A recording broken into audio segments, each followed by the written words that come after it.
ମୋ ସ୍ତ୍ରୀ ଆଜି କରିକି ଦେଇଛି ଫୁଲକୋବି ଆଳୁ ଭାତ ତା ସହିତ ସାଲାଟ ଆଉ ଏଇଟା ହଉଛି ଝୁଡୁଙ୍ଗ ଭଜା। ଖାଲି ଝୁଡୁଙ୍ଗ ନୁହେଁ ଆଉ ଝୁଡୁଙ୍ଗ ଆଳୁ ଭେଣ୍ଡି ଆଉ ଏଇଟା କଣ ଏଇଟା ପୋଟଳ ଭଜା ହେଲା। ମାନେ ସାଲାଡ ରେ ପଡିଛି କଣ କଣ କହିଲ? ସାଲାଡ ଯାହା ଯାହା ପଡେ ପିଆଜ ଗାଜର ଟମାଟୋ ଗୋଲମରିଚ ଗୁଣ୍ଡ ଆଉ ବିଟ ଲୁଣ।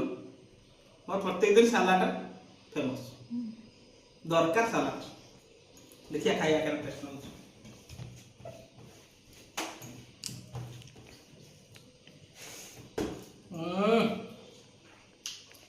ଦେଖାଯାଉଛି ତେଲ କମ ଅଛି ଫୁଲକୋବିର ବଢିଆ ଲାଗୁଛି। ଏବେ ନୂଆ ଫୁଲକୋବି ମିଳୁଛି ଟେଷ୍ଟ ଲାଗିବ। ଏବେ ଶୀତ ଦିନ ଆଇଲା ପରିବା ପୁରା ଝାକାସ ମିଳିବ। ନା ହାଟରେ ପରିବା ପୁରା ଝାକାସ। ଆରେ ଝାକାସ ନୁହେଁ ମାନେ ଦେଶୀ ପରିବା ମିଳିବ। ନୂଆ ନୂଆ ଆସିବ ଏବେ ଫୁଲକୋବି ନୂଆ ଆସୁଛି ନା ଭଲ ଲାଗିବ ତରକାରୀଟା। ଆଜି ତ ଏତିକି ମୋ ମାଇକିନା କରିକି ଦେଇଛି କାଲି କଣ କରିକି ଦବ ନେକ୍ସଟ ଭିଡିଓରେ ମୁଁ ଦେଖେଇବି। Okay bye.